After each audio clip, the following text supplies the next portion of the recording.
6 ತಿಂಗಳ ನಂತರ ಶಿವಮೊಗ್ಗದ ಮೇಯರ್ ಉಪಮೇಯರ್ ಸ್ಥಾನಕ್ಕೆ ಚುನಾವಣೆ ನಿಗದಿಯಾಗಿತ್ತು. ಆದರೆ ಇದೀಗ ಹೈಕೋರ್ಟ್ ಬ್ರೇಕ್ ಹಾಕಿದೆ.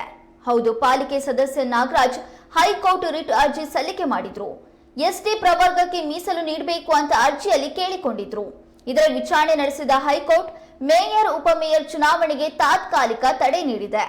ಈ ಕಾರಣದಿಂದಾಗಿ ಪ್ರಾದೇಶಿಕ ಆಯುಕ್ತರು ಹೊರಡಿಸಿದ್ದ ಆದೇಶವನ್ನ ಹಿಂಪಡೆದಿದ್ದಾರೆ. ಪ್ರಕರಣದ ವಿಚಾರಣೆ ನಡೆದ ಬಳಿಕ ಮೇಯರ್ ಉಪಮೇಯರ್ ಚುನಾವಣೆಯ ಮುಹೂರ್ತ ನಿಗದಿಯಾಗಲಿದೆ.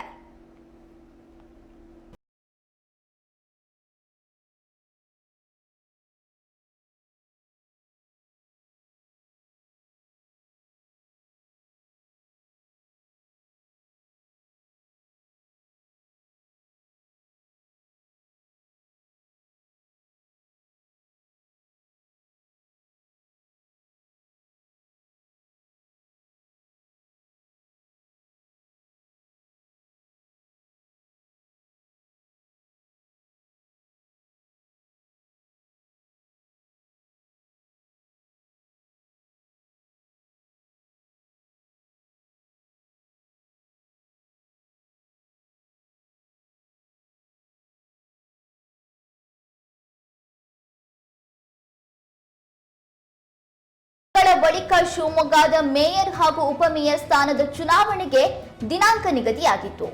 ಆದ್ರೆ ಇದೀಗ ಹೈಕೋರ್ಟ್ ಆ ದಿನಾಂಕಕ್ಕೆ ಬ್ರೇಕ್ ಹಾಕಿದೆ. ಆದ್ರೆ ನೀವು ಚುನಾವಣೆಯನ್ನ ನಡೆಸಬಾರದು ಅಂತ ಹೇಳಿ ತಾತ್ಕಾಲಿಕ ತಡೆಯನ್ನ ಒಡ್ಡಿದೆ.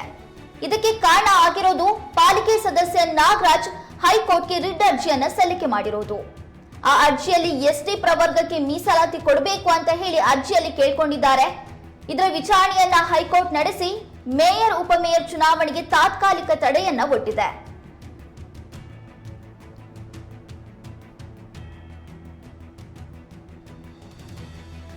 ಈ ಕುರಿತು ಹೆಚ್ಚಿನ ಮಾಹಿತಿ ನೀಡಲು ನಮ್ಮ ವಾಹಿನಿಯ ಪ್ರಧಾನ ಸಂಪಾದಕರಾದ ಹೊನ್ನಾಳಿ ಚಂದ್ರಶೇಖರ್ ಅವರು ದೂರವಾಣಿ ಸಂಪರ್ಕದಲ್ಲಿದ್ದಾರೆ. ಹೊನ್ನಾಳಿ ಚಂದ್ರಶೇಖರ್ ಅವರೇ, ಶಿವಮೊಗ್ಗದ ಮೇಯರ್ ಉಪಮೇಯರ್ ಸ್ಥಾನಕ್ಕೆ ಚುನಾವಣಾ ದಿನಾಂಕ ನಿಗದಿಯಾಗಿತ್ತು. ಆದ್ರೆ ಇದೀಗ ಹೈಕೋರ್ಟ್ಗೆ ರಿಟ್ ಅರ್ಜಿಯನ್ನ ಸಲ್ಲಿಸಿರುವ ಪ್ರಕಾರ ತಾತ್ಕಾಲಿಕ ತಡೆಯನ್ನ ಹೈಕೋರ್ಟ್ ಒಡ್ಡಿದೆ. ಇದರ ಬಗ್ಗೆ ಹೆಚ್ಚಿನ ಮಾಹಿತಿ ಏನಿದೆ?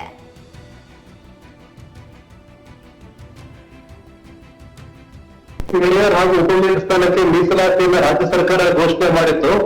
ಆದ್ರೆ ಈ ಮೀಸಲಾತಿಯಲ್ಲಿ ಎಸ್ಟಿ ಮೀಸಲಾತಿಯನ್ನ ಕೊಟ್ಟಿಲ್ಲ ಅಂತೇಳಿ ಶಿವಮೊಗ್ಗ ಮಹಾನಗರ ಪಾಲಿಕೆಯ ಪಕ್ಷೇತರ ಸದಸ್ಯರಾದ ನಾಗರಾಜ್ ಅವರು ಹೈಕೋರ್ಟ್ಗೆ ರಿಟರ್ನ್ ನೋಡಿದ್ರು.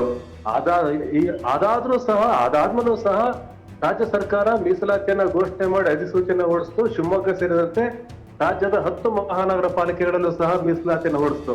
ಆದ್ರೆ ಈಗ ಮೀಸಲಾತಿಗೆ ತಡೆಯಾಜ್ಞೆಯನ್ನ ಸರ್ಕಾರ ನೀಡಿದೆ. ಈ ಒಂದೇ ಒಂದು ಕಾರಣಕ್ಕೆ ಶಿವಮೊಗ್ಗ ಮಹಾನಗರ ಪಾಲಿಕೆಯ ಸದಸ್ಯ ನಾಗರಾಜ್ ಅವರು ಏನು ಆಕ್ಷೇಪಣೆ ಎತ್ತಿದ್ರು, ಎಸ್ಟಿ ಮೀಸಲಾತಿಯನ್ನು ಕೊಟ್ಟಿಲ್ಲ. ಬಹಳ ವರ್ಷಗಳಿಂದ ಕರ್ನಾಟಕದ ಯಾವ ಮಹಾನಗರ ಪಾಲಿಕೆಗಳಲ್ಲೂ ಎಸ್ಟಿಗೆ ಆದ್ಯತೆ ನೀಡಿಲ್ಲ. ಹಾಗಾಗಿ ಮೀಸಲಾತಿಯನ್ನ ಘೋಷಣೆ ಮಾಡಿದ್ರು ತಪ್ಪಿದೆ ಅಂತ ಹೇಳಿ ಅವರ ಆಕ್ಷೇಪಣೆ ಏನಿತ್ತು, ಅದಕ್ಕೆ ಹೈಕೋರ್ಟ್ ಮನ್ನಣೆಯನ್ನ ನೀಡಿದೆ. ಈಗ ಏನು ಮೀಸಲಾತಿಗೆ ತಡೆಯಾಜ್ಞೆಯನ್ನು ಕೊಟ್ಟಿದೆ, ಹಾಗಾಗಿ ಶಿವಮೊಗ್ಗ ಮಹಾನಗರ ಪಾಲಿಕೆಯ ಮೇಯರ್ ಹಾಗೂ ಉಪಮೇಯರ್ ಸ್ಥಾನದ ಚುನಾವಣೆಯನ್ನು ಸಹ ತಡೆಯಾಜ್ಞೆ ಆಗಿದೆ. ಯಾವ ದಿನಾಂಕಕ್ಕೆ ಚುನಾವಣೆ ನಿಗದಿ ಆಗಿತ್ತೋ ಆ ದಿನಾಂಕದಂದು ಆ ಚುನಾವಣೆ ನಡೀತಾ ಇಲ್ಲ.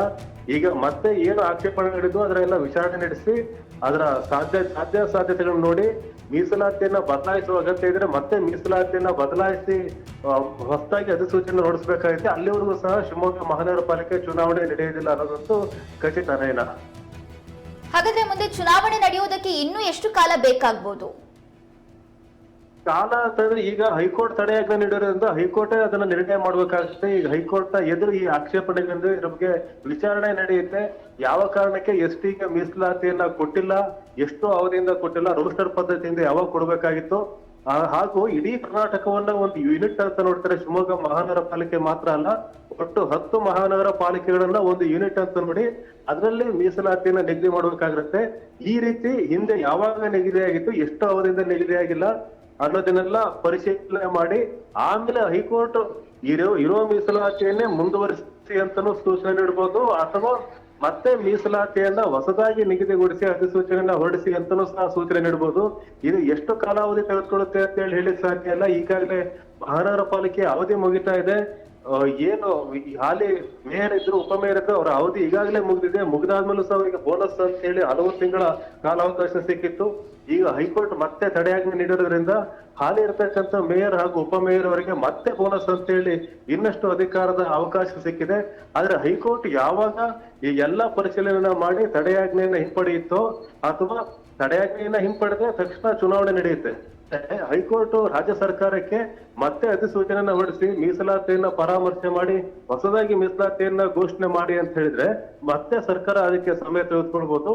ಹಾಗಾಗಿ ಸದ್ಯಕ್ಕಂತೂ ಈ ತಿಂಗಳುಗಳ ಲೆಕ್ಕದಲ್ಲಂತೂ ಇಲ್ಲ ಅಂತ ಅನ್ಸುತ್ತೆ. ಹಾಗಾಗಿ ನೆಕ್ಸ್ಟ್ ಯಾರು ಮೇಯರ್ ಆಗ್ತಾರೆ ಅವರಿಗೆ ಸಿಗ್ತಕ್ಕಂತ ಅವಧಿ ಕೇವಲ ಬೆರಳೆಣಿಕೆ ತಿಂಗಳಾಗಿರುತ್ತೆ ಹೊರತು ಇಷ್ಟು ಸುದೀರ್ಘ ಅವಧಿ ಸಿಗಲ್ಲ. ಕೇವಲ ಒಂದ್ 2-3 ತಿಂಗಳ ಅವಧಿಗೆ ಹೊಸ ಮೇಯರ್ ಆಯ್ಕೆ ಆಗ್ಬೇಕಂತ ಸಂದರ್ಭ ಬರ್ಬೋದು.